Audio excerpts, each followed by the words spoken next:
आत्ताच्या आत्ता नाही दिसणार कोणाला, पण नंतर पाहू शकतो.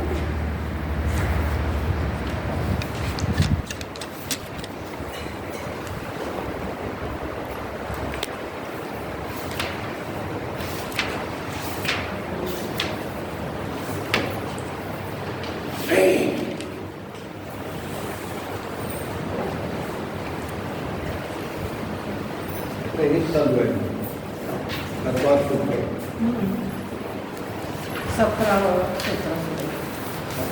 227 पान.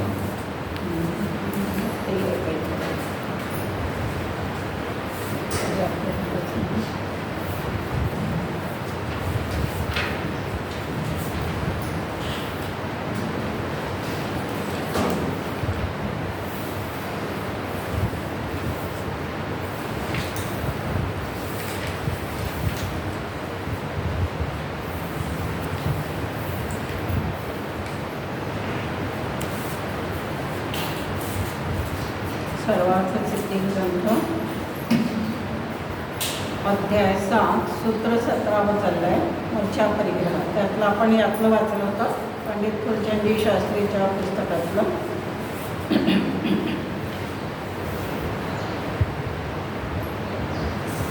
त्यांची शंका जैसे संयम की रखी 227 पान.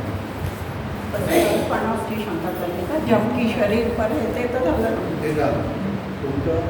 जबकि शरीर पर है हे झालं होतं. या पानावर सांगितलं पुढे वस्त्रों के बारे में. वस्त्रोंपासून खालून तिसरी चौथी ओळख काहीतरी. अब वस्त्रों के संबंध में पान नंबर 228 वरचं खालून सुरू आहे. त्यांनी पेंचे कमांडरसाठी सांगितलं होतं की ते जर परिग्रह मानला तर ते परिग्रह नाही आहे, कारण ते स्वतः एकनं त्याचं ग्रहण करत नाही, दुसरे लोक त्यांना देतात. आणि दुसरं ते संयमाचं, जीवरक्षेचं आणि स्वाध्यायाचं म्हणजे रत्नत्रयाच्या पालनासाठी, निर्दोष पालनासाठी असणारी सहाय्यक सामग्री आहे.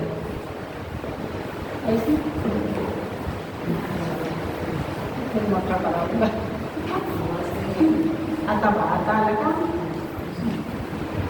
त्यासाठी ते परिग्रह नाही आहे. आता शरीर कसं आहे? शरीर परिग्रह आहे का म्हणता? तर शरीरही असं म्हटलं तेव्हा काढून टाकता येत नाही, किंवा शरीरही आपल्या या धर्मसाधनेचं एक साधन आहे आणि म्हणून तोही परिग्रह म्हटला जात नाही. त्यामध्ये असणारा महत्त्वाचा परिणाम मूर्छा, इच्छा हाच परिग्रह आहे. सगळ्या ठिकाणी त्यांनी ते कसं योग्य आहे ते सांगितलं. आता वस्त्राच्या बाबतीत त्यांना श्वेतांबरी साधून किंवा त्या मताविषयी थोडासा निकाल बसला पाहिजे आणि म्हणून त्याचं खंडन करण्यासाठी पण ही साऱ्या गोष्टी सांगितल्या आहेत. तर अब वस्त्रों के संबंध में विचार कीजिए. क्या यह आवश्यक है कि साधु का वस्त्रों के बिना चल नहीं सकता? वस्त्र रखने के 2 ही कारण हो सकते हैं. एक तो अपनी कमजोरी को छिपाना और दूसरे शरीर की अशक्तता. किंतु ये दोनों ही कारण ऐसे हैं कि जो साधुत्व के विरोधी है. साधु के जीवन में न तो ऐसी कमजोरी ही शेष रहती है जिससे उसे वस्त्र स्वीकार करना पड़े. यह गृहस्थ की कमजोरी है जिससे वह वस्त्रादि को स्वीकार करता है, और न उसका शरीर ही इतना अशक्त होता है जिसके कारण वह वस्त्र रखने के लिए बाध्य हो. यानी अगदी बालक जसा निर्विकार असतो त्याप्रमाणे ही दिगंबर अवस्था सांगितली आहे. त्याच्यासाठी बालक अत्यंत बाल्य अवस्थेचं उदाहरण देतात. भला सोचिए तो कि जिसने जीवन में पूर्ण स्वावलंबन की दीक्षा ली है वह शरीर को अशक्त मानकर उसका निर्वाह कैसे कर सकता है? यदि फिर भी वह ऐसा करता है तो कहना चाहिए कि उसने स्वावलंबन के मर्म को ही नहीं समझा. प्रायः ऐसे बहुत से गरीब भी देखने में आते हैं जिनके शरीर पर लंगोटी मात्र परिग्रह रहता है. यदि इतने मात्र से उनका निर्वाह हो जाता है तो फिर जो अपने जीवन के ढांचे को ही बदल देना चाहता है उसका वस्त्र के बिना निर्वाह न हो, यह कैसी विडंबना है. जर प्रत्यक्षामध्ये अनेक गरीब अशा प्रकारचे केवळ अंगुटीवर त्यांचा जीवन निर्वाह होऊ शकतो म्हणतात, असं तर शक्य आहे. तर यांनी तर आपल्या जीवनाची दिशा बदलली आहे, स्वावलंबन स्वीकारलेलं आहे. सगळ्या कर्म अनुकर्माचा त्यांना नाश करण्यासाठी ते कटिबद्ध झालेले आहे. त्यांचा निर्वाह होऊ शकणार नाही असं कसं शक्य आहे म्हणतात. ही आपल्या मान्यतेची विकृती आहे. सच तो यह है कि साधु के लिए वस्त्र की आवश्यकता का अनुभव करना अपने जीवन से खेल करने के समान है. मानव प्राणी और सब कुछ करे, परंतु ऐसा न करे जिससे उसके जीवन में विकार को प्रोत्साहन मिळता हो. या आपल्या विकारी जीवाच्या कल्पना मात्र आहे. ज्यांनी अंतरंगातून निर्ग्रंथता स्वीकारली आहे त्यांच्या जीवनामध्ये कुठेही अशा प्रकारचा विकार उत्पन्न होत नाही. आखिर उनके भी तो शरीर है, परंतु क्या उन्हें भोजन पाने के समान वस्त्र की आवश्यकता का अनुभव होता है? कभी नहीं.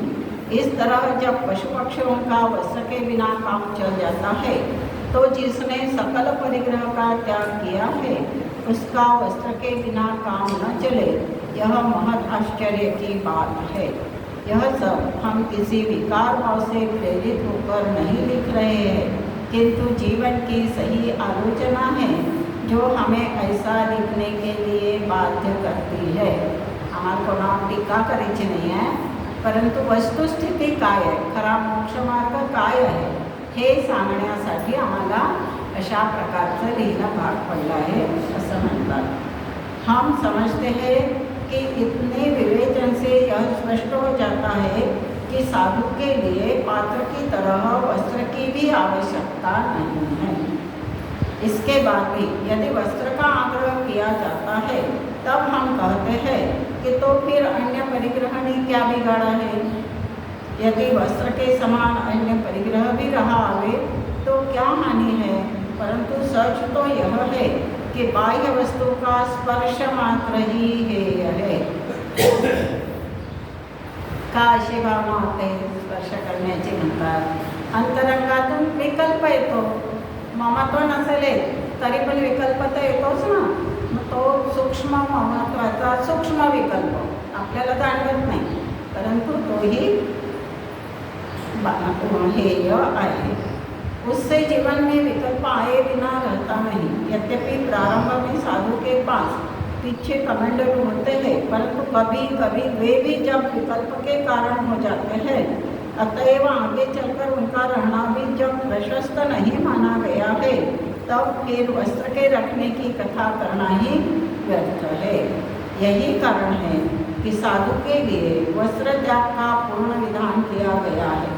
इस प्रकार समीक्षा करके देखने पर मालूम पड़ता है कि साधु के लिए शरीर रक्षार्थ और स्वाधुत्व के निर्वाहार्थ जैसे आहार पानी तथा पिंचिकमंडलू होना आवश्यक है, वैसे वस्त्र पात्र आदि का रखना आवश्यक नहीं है. त्यांनी शंका जी काढली होती की ज्याप्रमाणे हे पिंचिकमंडलू ठेवलं त्याप्रमाणे काय हरकत आहे, वस्त्र किंवा आवश्यक तेवढ्या बाह्य वस्तू ठेवल्या तर त्या शंकेचं निवारण केलं की ज्याप्रमाणे हे पिंचिकमंडलू किंवा शरीर हे शरीरासाठी आहार एक वेळचा आहार आवश्यक आहे, तसे हे वस्त्र वगैरे आवश्यक नाही. इसके बाद अनावश्यक पदार्थों को वह स्वयं छोड़ देता है, यह बात नहीं है, किंतु उसके जीवन में से उतर जाने के बाद वे स्वयं छूट जाते हैं. यही कारण है कि वस्त्र पात्र आदि को स्वीकार करना साधु के जीवन की कमजोरी समझी जाती है. कमजोरी ही नहीं अपितु इससे उसका साधुत्व ही नष्ट हो जाता है. इसलिए उसके जीवन में इनके त्याग का विधान किया गया है. आता त्याने साधूंवरून सांगितलं की ही त्यांची कमजोरी समजली जाते. आता आपल्यावरही लावायचं. आपण अनेक गोष्टीसाठी कारणं सांगतो. खरोखर आपली शक्तीची शरीराची कमजोरी असते का ती? थोडा विचार करायचा आपण. पुष्कळ वेळा त्याचा आश्रय घेऊन आपल्या आसक्तीचं पोषण आपण करत असतो. म्हणतात जिथे जिथे हा बाह्य वस्तूचं ग्रहण आहे तिथे तिथे आसक्तीचा परिणाम असलाच पाहिजे, असतो. आणि म्हणून साधूंच्या ठिकाणी अशा कोणत्याही प्रकारच्या परिग्रहाचं स्थान नाही. त्यांना ते उपाधीने ते ग्रहणही करत नाहीत आणि त्याग तर स्वयं होतो, त्याग करावा लागत नाही, तोही स्वयं झाला पाहिजे. अंतरंगातून जेव्हा अगदीच निर्ग्रंथता किंवा वैराग्याची उत्पत्ती होते तेव्हा ह्या सगळ्या गोष्टी सहज होतात. आता जे दाखवतात खूप रडणं पडणं दीक्षा कल्याणिकाच्या वेळी, तसे कल्याणिकामध्ये दाखवतात दीक्षा कल्याणिकाच्या वेळी मातेचं मुलं असं तसं तसं इतकं तसा प्रकार असा नसतो तिथे वास्तविकमध्ये. वैराग्य जेव्हा उत्पन्न होते तेव्हा होईल थोडं बहुत आपतेष्टांच्या मनामध्ये होईल, पण असं नाही होत की त्यांना खूप व्याकुल करून रोडत सोडून निघून गेले, असं होत नाही. तोही एक महान असा प्रसंग आहे. त्याचं ते विकृतीकरण असं खूप असं व्याकुल झाल्यासारखं दाखवतात, तसा तो प्रसंग नाही. आनंदाचा प्रसंग आहे, जरी आनंदाने होईल थोडं बहुत, पण त्याचं इतकं विकृत स्वरूप नसतंय. हां, शंका यदि ऐसी बात है तो फिर समय प्रावृत में पाखंडी लिंग और नाना प्रकार के गृही लिंगों को मोक्ष पथ से बाह्य क्यों बतलाया है? समाधान, वहाँ इन्हें केवल आत्मस्वरूप समझने का निषेध किया है. व्यवहार से तो इन्हें वहाँ स्वीकार ही किया है. वहाँ लिखा है कि मोक्ष पथ में व्यवहार से मुनिलिंग और गृहस्थलिंग ये दो ही लिंग प्रयोजक माने गए हैं. एक निश्चय न ऐसा है जो मोक्ष पथ में किसी भी लिंग को स्वीकार नहीं करता. प्रश्न कैसा है, समय प्रावृत में पाखंडी लिंग और नाना प्रकार के गृही लिंगों को मोक्ष पथ से बाह्य क्यों बतलाया है? समय प्रावृत में म्हणजे अध्यात्म मुख्य जात आहे, निष्ठेने याची मुख्यता जात आहे अशा ग्रंथांमध्ये. अशा ग्रंथांमध्ये या बाह्य व्यवहाराला कौनच केल्या जाते.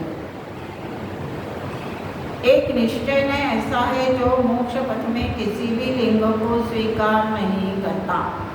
व्यवहार मोक्ष मार्ग कोणता आहे? व्यवहार मोक्ष मार्ग, व्यवहार सम्यक दर्शन, व्यवहार सम्यक ज्ञान, व्यवहार चारित्र. व्यवहार सम्यक दर्शन कोणतं आहे? खऱ्या देवगुरुशास्त्रांची भक्ती, 7 तत्वांचं सभेची श्रद्धा आदी है ना. आणि व्यवहार सम्यक चारित्र व्रतपालन, महाव्रत अनुव्रतांचं पालन. मग हा केवळ निष्ठया विरहित असेल तर हा मोक्ष मार्ग आहे का? खरा मोक्ष मार्ग आहे का तो? नाही. जर निश्चयासोबत असेल तर त्याच्यावर मोक्ष मार्गत्वाचा उपचार होतो. शुद्धात्म्याची श्रद्धा नाही, अंतरंगामध्ये 8 कषाय 12 कषायाचा अभाव नाही आणि व्यवहार चारित्र आहे, तो मोक्ष मार्ग होईल का म्हणतात? नाहीच आहे ना तो. तसाही नाही आहे तो. शुभरागही म्हटला जातो उपचार आहे, शुभरागाचाही उपचार आहे तिथे. सम्यक दर्शन नसेल तर त्यावर शुभरागाचाही उपचार होत नाही व्यवहारावर, तर मोक्ष मार्गत्वाचं दूरच राहिलं. तर निश्चय सम्यक दर्शन किंवा निश्चय मोक्ष मार्ग असेल तर मात्र त्याच्यावर उपचार होणार आहे. आणि जिथे हे समयसारखे जे द्रव्यान योगाचे ग्रंथ आहेत, जिथे साक्षात मोक्ष मार्ग दाखवायचा आहे तिथे तर त्याला गवता येणारच आहे म्हणतात. सो इसका यहाँ यह भाव है कि निश्चय से आत्मपरिणति ही प्रयोजक है. आपल्या आत्मस्वरूपाची श्रद्धा, त्याचं ज्ञान आणि त्यातच रमणता. खरं चारित्र कोणतं आहे? बाह्य क्रियेचा निरोध करून आत्मस्वरूपात रमणं, हे निश्चय चारित्र आहे आणि हाच मोक्ष मार्ग आहे. किंतु निमित्त नैमित्तिक संबंध की अपेक्षा विचार करने पर जो निमित्त जिस कार्य का प्रयोजक है उसका विधान करना आवश्यक ही है. यह ठीक आवश्यक ही है. का प्रयोजक आहे ते आमचं ध्येय आहे निश्चय मोक्षमार्ग आणि त्यासाठी व्यवहार मोक्षमार्ग काय आहे बाधक नाही. किंवा ज्यावेळी आम्ही आमच्या शुद्ध भावामध्ये राहू शकत नाही त्यावेळी नियमाने एक तर कोणता रागील तर अशा प्रकारच्या व्रतपालनाचा 28 मूलभूत पालनाचाच रागील. दुसरा कोणताही सांसारिक कार्याचा राग येणार नाही हे दाखवण्यासाठी त्या चारित्र्याचं सगळं विधान आहे. यह ठीक है की अंतरंग भाव बाह्यलिंग परंतु अवलंबित नाही है. हे काय एक काहीतरी पर पाहिजे ते ना. यह ठीक है की आता त्यांनी दुसरी बाजू सांगितली. अंतरंग भाव बाह्यलिंग पर अवलंबित नाही है. असं आहे का बाह्यतः महाव्रत धारण केले म्हणजे अंतरंगामध्ये 12 कशाचा अभाव असेलच अशी व्याप्ती नाही. नियामक व्याप्ती नाही. असेलही नसेलही. परंतु अंतरंगामध्ये जर 12 कशाचा अभाव असेल तर मात्र बाह्यतः महाव्रत पालनाचाच परिणाम असेल अशी व्याप्ती आहे आणि म्हणून त्याचं विधान ते करतात. पर जब भी अंतरंग भाव होते हैं तब वे बाह्य लिंग के सद्भाव में ही होते हैं. मग निवड आम्ही अंतरंगाचंच पालन करू. 12 कशाचा भाव आहे आम्हाला मग काय हरकत त्या घरात राहिलं तर असं होईल का म्हणतात तर तसं नाही. तीही फसवणूक आहे. जर अंतरंगामध्ये 12 कशाचा अभाव असेल तर बाह्यतः ते महाव्रत पालनधारी मुनीच असतील. म्हणून तिथेही ही लावला है बाह्य लिंग के सद्भाव में ही होते हैं. यही निमित्त नैमित्तिक संबंध है. इसलिए इसकी उपेक्षा कैसे की जा सकती है. उपेक्षा कोणाची बाह्य वस्तूच्या त्यागाची. इतकं तुम्ही अंतरंगाला महत्त्व देताय ना मग आहे आमच्या अंतरंगात निर्ममत्व आम्हाला बिलकुल मोह नाही आपण म्हणतो ना काही नाही. खरं आहे का ते नहीं है. शंका बाह्य लिंग का अंतरंग के भाव से जब कोई संबंध ही नहीं है तब फिर बाह्य लिंग को अंतरंग परिणति का निमित्त मानना कैसे उचित कहा जा सकता है. परत त्यांनी शंका घेतली. जर असं आहे तर मग तुम्ही ह्या बाह्य आचरणाला अंतरंगाचं निमित्त का म्हणता. समाधान यह तो है ही कि बाह्य लिंग बुद्धिपूर्वक स्वीकार किया जाता है परंतु अंतरंग की परिणति से उसका कुछ भी संबंध न हो यह नहीं कहा जा सकता है. ज्या ज्या गोष्टीचा बुद्धिपूर्वक स्वीकार केला आहे त्या त्या सगळ्यांचा बुद्धिपूर्वक त्याग आवश्यक आहे. परंतु असं नाही म्हणतात की त्याचा काहीच संबंध नाही. फिर भी कोई वास्तविक परिणति के होने पर वैसा करते हैं और कोई उसके अभाव में भी केवल ढोंगवश वैसा करते हैं. ढोंगवश म्हणा किंवा कधी कधी खरोखरच सुरुवातीच्या प्राथमिक अवस्थेमध्ये त्याच्या अभ्यासासाठी पण हे सगळं केलं जातं. पण तिथे मान्यता काय राहते की हे खरं नाही आहे. मी माझ्या अनादी काळापासून जे माझ्यावर संस्कार झाले पंचेंद्रियांच्या विषयामध्ये गमण्याचे त्यापासून दूर होण्यासाठी मला हा अभ्यास करायचा आहे. त्याचं ध्येय खरे व्रत पालनाचं असायला पाहिजे की अंतरंगामधून ते सगळं व्हायला पाहिजे. तेव्हा ते प्राथमिक अवस्थेमध्ये क्षम्य आहे. इसलिए यह तो है कि बाह्य लिंग अंतरंग परिणति के अभाव में भी हो जाता है परंतु यह नहीं है कि सकल बाह्य वस्तुओं के आलम्बन के त्याग की भावना तो हो और तदनुकूल प्रवृत्ति भी करने लगे परंतु बाह्य वस्तुओं का त्याग न करे उन्हें पकड़े ही रहे अर्थात उनमें ममकार और अहंकार भाव करता ही जाए. असं होईल का म्हणतात आपण व्यवहारातही म्हणतो. कोणी काय म्हणते की मला जायचं आहे तिथे जायचं आहे खूपदा म्हणते की आता होत नाही जायचं आहे आणि कोणी 2-3 वेळा म्हटलं त्यांना चला आता जायचं, आम्ही चालवायचं, कोणी म्हणते असं आहे ते चाललं यायचं, तर ते काहीतरी कारणं सांगतात, मग आपण त्यात जाऊ दे ते म्हणते फक्त. तर अशा प्रकारचं नाही अंतरण. हे काय झालं, नुसतं दाखवणं झालं किंवा क्षणिक भावना झाली, त्यामध्ये खरी दृढता नसते. तर त्याप्रमाणे जर हा सगळा बाह्य वस्तूचा त्याग असेल किंवा दाखवणं असेल तर ते तर परिग्रहच आहे. मूर्छा गेली नाही तर परिग्रहच राहील ना, त्याग आलाच कुठे तिथे. शंका, कोई साधु यदि वस्त्र पात्र आदि को स्वेच्छा से स्वीकार करे तो एक बात है, परंतु वह ऐसा न करके शास्त्राज्ञा से उन्हें स्वीकार करता है, इसलिए साधु उनमें ममकार और अहंकार भाव करता है, यह प्रश्न ही नहीं उठता. साधू काय करतात की त्या रत्नत्रय पालनासाठी त्याचा स्वीकार करतात, ते स्वतः घेत नाही. समाधान, शास्त्र तो वस्तु के स्वभाव का निर्देश मात्र करते हैं, उनमें भला ऐसा विधि विधान कैसे हो सकता है जिसका आत्म परिणति से मेल नहीं बैठता.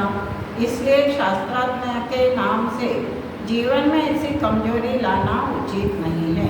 आता हा मान्यतेचा भाग झाला की त्याला आपली कमजोरी नाही समजायचं, तिथे पण आपलं ममत्व राहायला नको. साधूंच्या ठिकाणी त्या वस्तू असतील पण काय करा आम्हाला नको, पण शास्त्रज्ञ आहे म्हणून आम्ही घेतलं असंही नाही. अंतरंगातून जर आपलं मोहन असेलच कोणत्या प्रकारचा, तर तशा प्रकारचं केवळ आहे बस. आपल्या शुचितेसाठी, आपल्या जीवदयेच्या पालनासाठी आहे. पुन्हा शंका, तो फिर जिन शास्त्रों में ऐसा उल्लेख है उन्हें कल्पित माना जाए.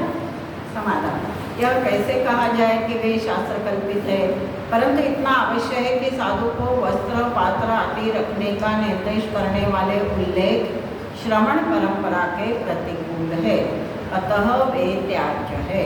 जर कोणी त्या पिंचे कमंडलूसोबत वस्त्र पात्राचंही जर लावून दिलं असेल तर ते मात्र आपल्या वस्तुस्थितीपेक्षा किंवा खऱ्या मोक्षमार्गाच्या प्रतिकूल आहे.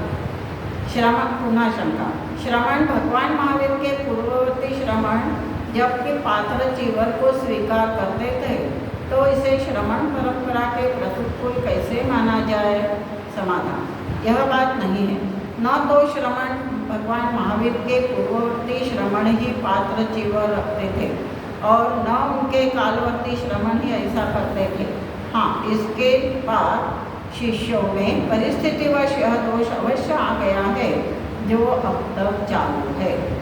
शंका, वह परिस्थिति क्या थी. समाधान, बाह्य परिस्थिति कुछ भी रही हो, अंतरंग परिस्थिति तो जीवन की कमजोरी ही है. प्रारंभ में तो कुछ श्रमणों के जीवन में यह कमजोरी आई, परंतु इसके बाद इसने संप्रदाय का ही रूप ले लिया और इस संप्रदाय भेद ने जीवन के क्षेत्र में कितनी विषमता ला दी है यह अनुभव करने की वस्तु है. एक ओर जहाँ साधु पद के बाद पात्र चीवरों और बाह्य आडंबरों की मर्यादा बढ़ती ही जाती है और साथ ही इसकी पुष्टि के लिए अपरिग्रहवाद के मूर्तिमान प्रतीक जिन मंदिरों में जिन प्रतिमाएं भी विविध अलंकारों से सजाई जाती है, वहाँ दूसरी ओर इसके परिणाम स्वरूप श्रवण संघ अनेक भागों में बढ़ गया है, जिससे अपरिग्रहवाद को तिलांजलि सी दे दी गई है. सर्वत्र धर्म प्रचार की धूल न होकर प्रभाव जमाने की धूल है. यद्यपि इस प्रवृत्ति का अंत कहाँ होगा यह तो हम नहीं जानते, परंतु इतना अवश्य जानते हैं कि ये सब प्रवृत्तियाँ श्रवण परंपरा के प्रतिकूल है. इनसे विकारी आत्माओं के जीवन में परिवर्तन लाना कठिन है. यदि स्वयं श्रवण जन या उनके अनुयायी इतना जान ले कि धर्म विकारों को प्रोत्साहन देने में नहीं है बल्कि उनके त्याग में है, तो बहुत संभव है की वे अपनी इस प्रवृत्ती को छोड़ दे. स्पष्टच त्यांनी सांगितलं की ते जे मत आहे त्यांचे जे काय कारण असेल ते असू दे, पण ज्यांना खरोखर आपल्या आत्मकल्याण करायचं आहे त्यांनी हा खरोखर निर्ग्रंथ मोक्षमार्ग समजून घ्यावा आणि त्याप्रमाणे आपली परिणती करावी. यदि पुनः शंका, यदि अपवाद रूप में श्रमंजन पात्र जीवन को स्वीकार करते हैं तो इसमें क्या आपत्ति है? पुनः आप शंका। समाधान, अपवाद रूप में वस्त्र पात्र आदि को स्वीकार करने का मार्ग हुआ है, परंतु वह जिनलिंग न होकर गृहस्थ लिंग ही है. मग तुम्ही श्रमण कशाला होता? जर एवढी काय म्हणतात त्याला आवश्यकता आहे, परावलंब आहे अजून जीवनामध्ये, तर गृहस्थ लिंगात राहा. जो अपनी कमजोरी व वस्त्र पात्र आदि की आवश्यकता अनुभव करता है उसे चाहिए कि वह गृहस्थ लिंग में ही प्रतिष्ठित रहकर ही जीवन में आए हुए विकारों को दूर करने का प्रयत्न करता रहे, और जब इतनी निर्विकार अवस्था देखे कि इनके बिना भी उसका काम चल सकता है, तब वह जिनलिंग को स्वीकार कर ले.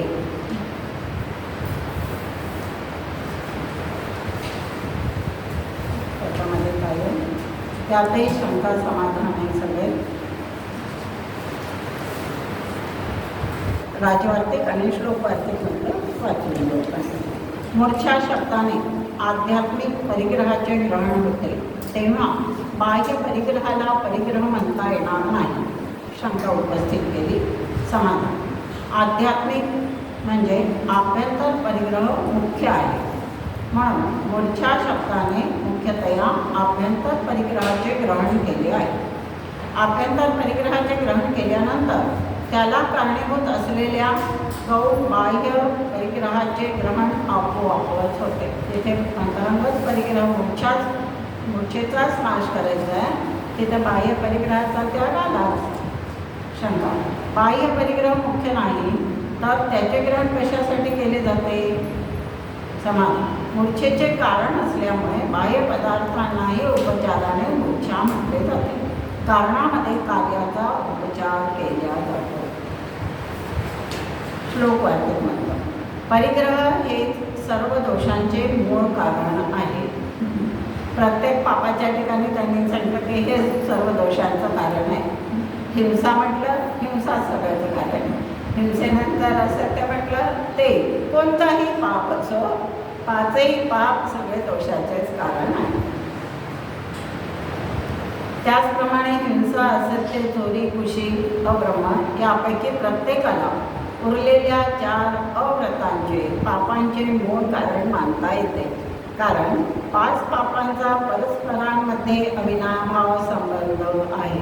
कोणतंही एक असलं तर त्याच्या परिवार म्हणा ना त्याचा, जसा क्रोधाचा परिवार आहे तसे या सगळ्या पापांचे हे सगळे परिवारच आहेत. कोणतेही एक अव्रत असेल की इतर 4 अव्रते असणार, कारण सर्व सावध्य क्रियांचा पापांचा त्याग असे ज्याचे स्वरूप आहे ते अहिंसा व्रत हेच मूलभूत व्रत आहे व त्याचेच 5 भेद केले आहेत.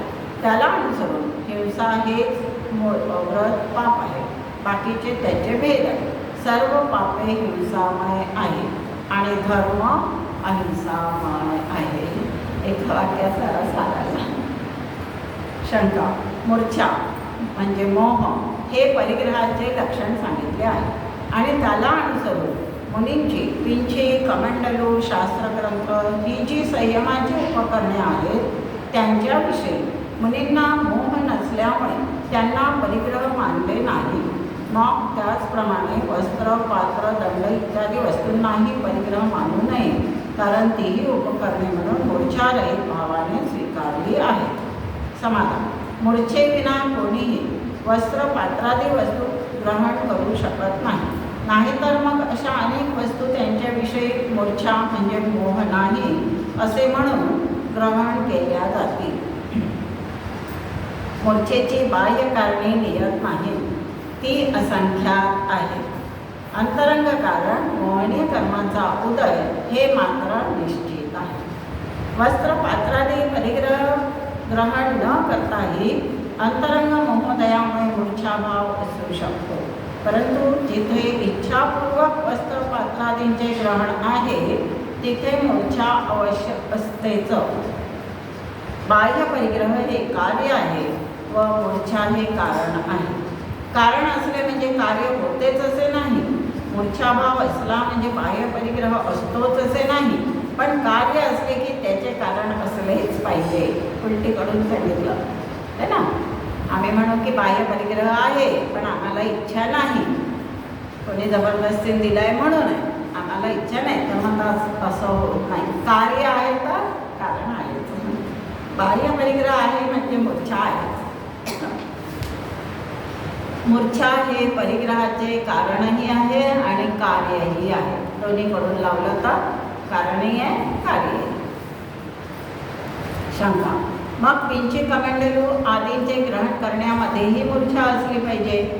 समाधान. त्यांचे ग्रहण करण्यामध्येही मूर्छेचा सूक्ष्म अंश असतो. म्हणून जेव्हा परमनिर्ग्रंथता प्राप्त होते तेव्हा परिहार विशुद्धी संयमधारक मुनी पिंचीचा त्याग करतात. सूक्ष्म सांप्राय यथाख्यात संयमधारक मुनींचाही पिंची आदींचा त्याग असतो. परंतु सामायिक चेतोपस्थापना संयमधारक मुनींना संयमाचे उपकरण अशा पिंची कमंडलूचे ग्रहण करणे उचित आहे. ते मुनी मार्गाचे विरोधक नाही. शंका.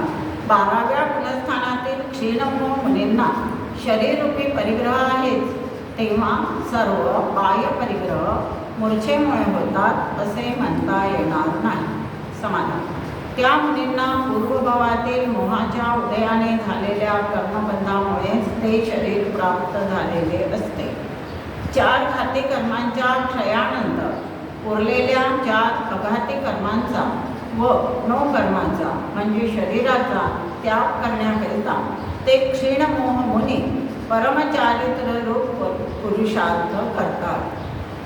शंका. मुनी जो आहार घेतात तोही शरीरावरील मूर्छेमुळे घेतात असे मानावे लागेल. समाधान. रत्नात्रयाची आराधना करण्यासाठी आहाराचे ग्रहण केले जाते, शरीराच्या पुष्टीसाठी नव्हे. है ना, हे छेडाले ते सांगितलंय ना. रत्नात्रयाची विराधना करणारा अशुद्ध अभक्ष आहार इष्ट मानलेला नाही. अनेक मर्यादेमध्ये मुनी आहार घेतात. है ना, म्हणजे ते पंचेंद्रियांच्या विषयांच्या पोषणासाठी घेत नाही. उलट रत्नात्रयाची आराधना करण्याचं हे शरीर साधन आहे, म्हणून जेवढं त्याला कमीत कमी अत्यंत आवश्यक आहे तेवढाच आहार मुनी घेतात. अनेक बंधनं त्यांना त्यात पाळावे लागतात. इथे अत्यल्प मूर्छा विवक्षित नाही. आता हे कशाने सांगतं म्हणतात की हे पाप जे आहे ते सूक्ष्म विकल्प इथे विवक्षित नाही. पुढे आहाराचाही त्याग केला जातोच. संन्यासमरण साधताना श्रावकसुद्धा आहाराला व शरीराला परिग्रह मानून त्यांचा त्याग करतो. ते छोटा समाधी मरणमध्ये हे या सगळ्या गोष्टी सांगितल्या आहेत. कोणत्याही पदार्थाचे ग्रहण मूर्छेविना संभवत नाही. प्रमादयोगपूर्वक मूर्छा हा परिग्रह आहे, मूळ विसरायचं नाही. प्रमत्त योगात ज्या ज्या गोष्टी आहे मूर्छा आहे तोच खरा परिग्रह आहे.